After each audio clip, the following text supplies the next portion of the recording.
नमस्कार विद्यार्थियों, मैं डॉक्टर रेणु मित्तल,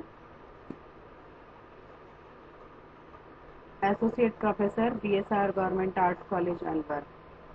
आज हम चर्चा करेंगे कि जो किस तरह से भारतीय संविधान प्रणाली में जो न्यायपालिका है वो किस तरह से कार्य करती है। इसमें जो हम बात करने जा रहे हैं वो एक बात करने जा रहे हैं कॉलेजियम प्रणाली की, कि है ना, न्यायपालिका जो है वो कॉलेजियम प्रणाली से कार्य करती है।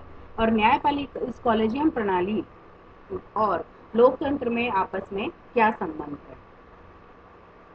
देखो, आप सभी जानते हो कि लोकतंत्र की रक्षा के लिए, डेमोक्रेसी की रक्षा के लिए जो हमारे कॉन्स्टिट्यूशनल इंस्टीट्यूशंस बनाए गए हैं उसमें जो भारतीय न्यायपालिका को एक विशेष अधिकार प्राप्त है, गौरवशाली स्थान प्राप्त है, जिससे राष्ट्र, नागरिकों और न्यायपालिका को एक स्वतंत्र अस्तित्व प्राप्त है। और कुछ ऐसी व्यवस्थाएं की गई हैं जिसके द्वारा कि भाई ये कमजोर नहीं हो। तो न्यायिक प्रणाली में लोकतंत्र सुनिश्चित करने के लिए 1993 में कॉलेजियम प्रणाली का एक नया तंत्र स्थापित किया गया था। इस प्रणाली का मुख्य रूप से क्या उद्देश्य है ये देखेंगे अब हम। इसका जो मुख्य उद्देश्य है वो ये निश्चित करना है कि भारत के मुख्य न्यायाधीश, जिसे शॉर्ट में हम CJI, chief justice of India कहते हैं, आपको ये क्लियर रहना चाहिए कि किसी भी डिसीजन पर उनकी कोई भी राय व्यक्तिगत राय नहीं होती है, बल्कि न्यायपालिका में सर्वोच्च सत्यनिष्ठा वाले न्यायाधीशों के एक निकाय द्वारा सामूहिक रूप से बनाई गई राय होती है। हालांकि कॉलेजियम प्रणाली की दक्षता को समय समय पर इसकी स्वतंत्रता और न्यायिक नियुक्तियों तथा अन्य निर्णयों की पारदर्शिता के संदर्भ में चुनौती मिलती रहती है, लेकिन न्यायपालिका में नागरिकों के विश्वास को बनाए रखने के लिए कॉलेजियम को कानून का सतर्कतापूर्वक पालन करते हुए अपनी स्वतंत्रता के हनन से खुद को बचाए रखना जरूरी होता है। तो ये बात समझ में आ गई आपके कि जो न्यायपालिका है वो, उसके जो चीफ जस्टिस ऑफ इंडिया हैं, वो अगर कोई भी किसी मामले में कोई डिसीजन देते हैं तो वो डिसीजन सिर्फ एक व्यक्ति का डिसीजन नहीं होता है, वो एक पूरी बेंच का डिसीजन होता है। अब ये प्रश्न उठता है कि कॉलेजियम सिस्टम क्या है। कॉलेजियम सिस्टम क्या है कि ये न्यायाधीशों की नियुक्ति और स्थानांतरण की प्रणाली है जो सर्वोच्च न्यायालय के निर्णयों के माध्यम से विकसित हुई है, न कि संसद के अधिनियम या संविधान के प्रावधान द्वारा। पहली बात आपको ये ध्यान रखनी है कि ये एक संवैधानिक प्रावधान नहीं है, ये बल्कि जो कहते हैं ना, प्रैक्टिस में जो चीज आ जाती है, जैसे हम कोई काम करते हैं फिर हमें आवश्यकता अनुभव होती है, तो ये उस प्रैक्टिस का परिणाम है। न्यायाधीशों के जो अपॉइंटमेंट और ट्रांसफर से सर्वोच्च न्यायालय के निर्णयों के माध्यम से ये कॉलेजियम सिस्टम उत्पन्न हुआ है। दूसरी बात है कि इस कॉलेजियम सिस्टम का जो नेतृत्व है वो किसके द्वारा, मुख्य न्यायाधीश सीजेआई द्वारा किया जाता है, और इसमें न्यायालय के 4 अन्य सीनियर न्यायाधीश उपस्थित होते हैं। क्लियर है बिल्कुल। एक तो सीजेआई की अध्यक्षता में होता है और इसमें 4 अन्य सीनियर जो जस्टिस हैं वो शामिल होते हैं। नेक्स्ट पॉइंट आता है, एक हाई कोर्ट जो होता है, उच्च न्यायालय कॉलेजियम का नेतृत्व उसके मुख्य न्यायाधीश और उस न्यायालय के 4 अन्य वरिष्ठतम न्यायाधीश करते हैं। तो एक तो सुप्रीम कोर्ट का कौन करता है, CJI, chief justice of India करता है। इसी तरह से जो दूसरा आता है वो कौन करता है, वो करता है हमारा उच्च न्यायालय में कॉलेजियम का नेतृत्व उच्च न्यायालय, मुख्य न्यायाधीश और उस न्यायालय के 4 अन्य वरिष्ठ न्यायाधीश करते हैं। नेक्स्ट पॉइंट आता है 1990 में सर्वोच्च न्यायालय के 2 फैसलों के बाद यह व्यवस्था बनाई गई थी। 1993 से इसी के माध्यम से उच्च न्यायालय में जजों की नियुक्तियां होती हैं। ठीक है। सर्वोच्च न्यायालय तथा उच्च न्यायालयों में जजों की नियुक्ति तथा तबादला का फैसला भी कॉलेजियम द्वारा ही किया जाता है। उच्च न्यायालय के कौन से जज पदोन्नत होकर के सर्वोच्च न्यायालय जाएंगे, यह फैसला भी कॉलेजियम करता है। कौन कौन से फैसले करता है? न्यायाधीशों की नियुक्ति, स्थानांतरण और हाई कोर्ट से सुप्रीम कोर्ट कौन से जज प्रमोशन होकर जाएंगे, ये सारी व्यवस्था का निर्धारण भी कॉलेजियम द्वारा किया जाता है। इसके अलावा कॉलेजियम की जो सिफारिशें हैं वो प्रधानमंत्री और राष्ट्रपति को भेजी जाती हैं और उनकी मंजूरी के बाद ही नियुक्ति की जाती है। क्लियर है बिल्कुल? तो इस तरह से कॉलेजियम व्यवस्था आपको समझ में आ गई। ये बच्चों में एक आपको बात बता दूं, ये सिर्फ आपके इस डिग्री के लिए नहीं बल्कि आप कोई भी कॉम्पिटिटिव एग्जाम दें, आप नेट का एग्जाम दें, उसमें ये जो छोटी छोटी चीजें हैं ये आपके बहुत फ्रूटफुल रहेंगी। आप इसको ध्यान से धीरे धीरे वीडियो को पॉज कर करके देखिएगा और अपनी इन छोटी छोटी बातों को कहीं पे नोट करके रखिएगा। तो ये हमने कॉलेजियम की बात करी। और एक और बात है जो मैंने आपको बताई कि कॉलेजियम ऐसा नहीं कि सुप्रीम कोर्ट इटसेल्फ में डिसीजन ले लेती है, बल्कि जो भी डिसीजन सुप्रीम कोर्ट की कॉलेजियम द्वारा लिया जाता है उसको प्राइम मिनिस्टर और प्रेसिडेंट के पास में एक्सेप्टेंस के लिए, स्वीकृति के लिए भेजा जाता है। समझ में आ गई बात आपको? नेक्स्ट जो बात आती है वो आता है कॉन्स्टिट्यूशनल प्रोविजंस क्या हैं। संवैधानिक प्रावधान। भारतीय संविधान के अनुच्छेद 124(2) में यह प्रावधान है कि सर्वोच्च न्यायालय के न्यायाधीशों की नियुक्ति सर्वोच्च न्यायालय और राज्यों के उच्च न्यायालयों के न्यायाधीशों की इतनी संख्या जिसे राष्ट्रपति इस उद्देश्य के लिए आवश्यक समझे से परामर्श के बाद राष्ट्रपति द्वारा की जाती है। मैं फिर रिपीट करती हूँ, जो कॉन्स्टिट्यूशनल प्रोविजन है न्यायाधीशों की नियुक्ति का वो क्या है?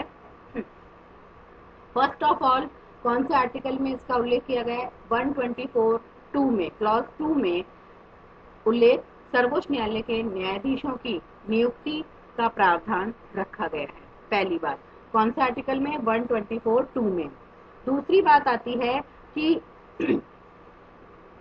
न्यायाधीशों की इतनी संख्या होनी चाहिए कि जितनी राष्ट्रपति के द्वारा वो परामर्श के लिए आवश्यक समझे, सर्वोच्च न्यायालय और राज्यों के उच्च न्यायालय के न्यायाधीशों की। ठीक है, तो इस तरह से राष्ट्रपति द्वारा उसकी नियुक्ति की जाती है। ऐसा नहीं कि दो ही हो कि भाई 2 की नियुक्ति करनी है, ऐसा नहीं कि उसमें से उनके पास में छांटने का जो है, सिलेक्शन का जो है एक क्राइटेरिया होना चाहिए। दूसरी बात आती है अनुच्छेद आर्टिकल 217 के अनुसार, 217 के अनुसार उच्च न्यायालय के न्यायाधीश की नियुक्ति राष्ट्रपति द्वारा सीजेआई यानी कि सर्वोच्च न्यायालय के मुख्य न्यायाधीश और राज्य के राज्यपाल के परामर्श से की जाएगी और मुख्य न्यायाधीश के अलावा किसी अन्य न्यायाधीश की नियुक्ति के मामले में उच्च न्यायालय के मुख्य न्यायाधीश से भी परामर्श लिया जाएगा।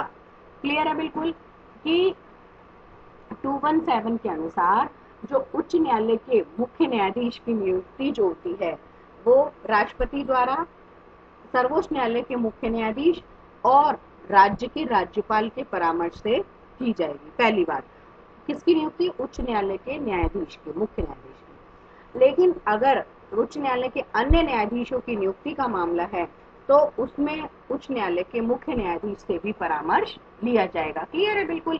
ये तो वो हायरार्की क्रम की बात आ गई है कि भाई जब उच्च न्यायालय के मुख्य न्यायाधीश की नियुक्ति में तो राष्ट्रपति सीजेआई और संबंधित राज्य के राज्यपाल से बात करेगा और जो उच्च न्यायालय के अन्य न्यायाधीशों की नियुक्ति के लिए उच्च न्यायालय के मुख्य न्यायाधीश से भी वार्ता की जाएगी, परामर्श लिया जाएगा।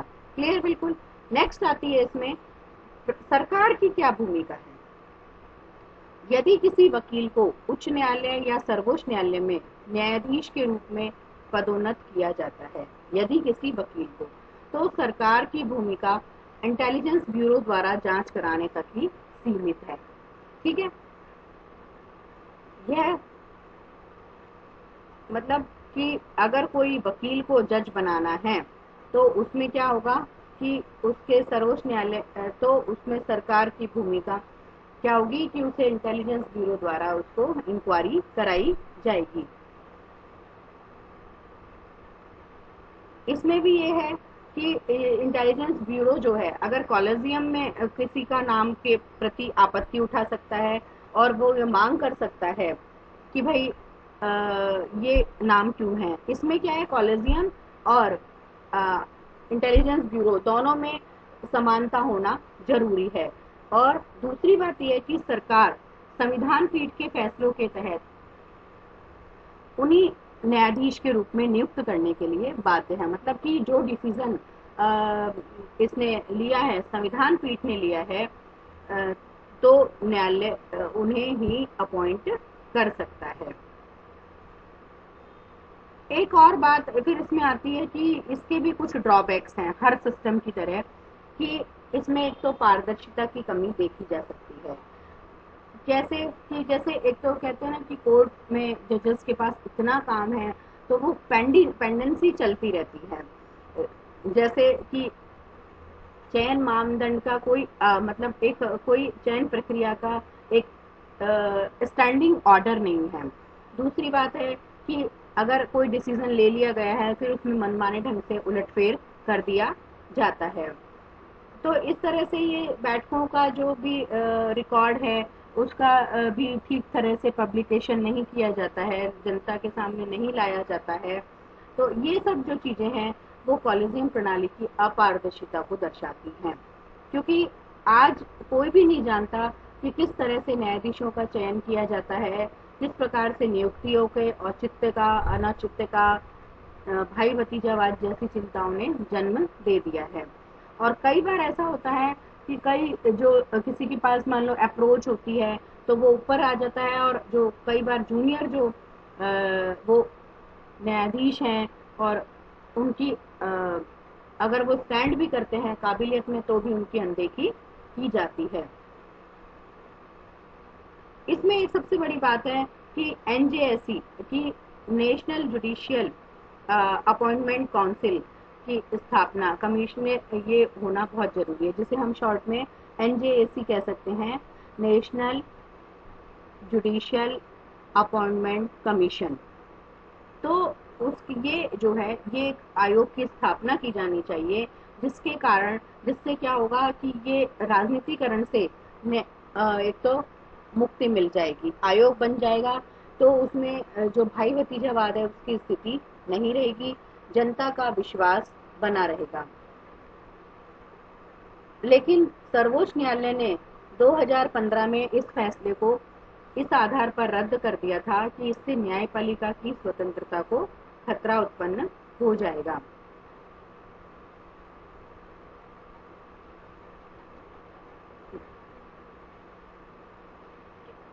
जो न्यायपालिका है वो इसको कार्यपालिका और न्यायपालिका को शामिल करते हुए ये जो न्यायाधीशों की नियुक्ति है वो एक सहयोगी प्रक्रिया है। हालांकि न्यायपालिका स्वतंत्र है लेकिन न्यायिक निर्णय, न्यायिक अन्योन्यता स्वतंत्र नहीं है, और इसे स्वतंत्रता सुनिश्चित करनी चाहिए, विविधता को प्रतिबिंबित करना चाहिए। और जैसा मैंने पहले बताया कि राष्ट्रीय न्यायिक जो नियुक्ति आयोग है इसकी स्थापना पर पुनर्विचार करना चाहिए, ताकि न्यायपालिका अपने निर्णयों में बहुमत का नियंत्रण बरकरार रख सके। और पारदर्शिता, कॉलेजियम की जो पारदर्शिता है वो होनी चाहिए, और ये पारदर्शी प्रक्रिया जो है कई तरह के गतिरोध को हल करने के लिए सहायक होगी। ये एक महत्वपूर्ण बात है कि न्यायपालिका जो है वो नागरिक स्वतंत्रता का एक मुख्य कवच है, पूरी तरह से स्वतंत्र है। कार्यपालिका के प्रत्यक्ष और अप्रत्यक्ष प्रभाव से न्यायपालिका को अलग रहना होगा, क्योंकि न्यायपालिका क्या है कि इसमें जो नियुक्ति के लिए न्यायाधीशों की जो पहचान है और उनका चयन भारत की प्रक्रिया की जो प्रणाली है उसकी स्वतंत्रता को सुनिश्चित करेगा, और उसकी जो काबिलियत है, उसकी जो इम्पोर्टेंस है और उसका जो रुतबा है और जो दर्जा है वो बढ़ाएगा। तो इस तरह से ये कहा जा सकता है कि कॉलेजियम प्रणाली के साथ साथ एक जो एनजेएससी आयोग है इसकी भी जो है व्यवस्था होनी चाहिए, और जहां न्यायाधीशों ने इसके प्रति असम्मान व्यक्त किया या इसकी प्रतिष्ठा को ठेस पहुंचाई, वो नहीं होना चाहिए। 2015 में जो इन्होंने मना किया था वो उस पर पुनः विचार करने की आवश्यकता है, क्योंकि लंबे समय से जो है कॉलेजियम प्रणाली में व्यापक पारदर्शिता लाने की बात लगातार चल रही है। तो इस तरह से ये हमने आज आपको बताया कि कॉलेजियम प्रणाली और लोकतंत्र क्या है। तो आशा है ये भी आपको बहुत अच्छा लगेगा वीडियो, और किसी तरह की कोई बात हो तो मुझे कमेंट बॉक्स में लिख करके बताइएगा। ये है कॉलेजियम प्रणाली और लोकतंत्र के बारे में हमने आज यहाँ ब्रीफ में चर्चा करी है। धन्यवाद।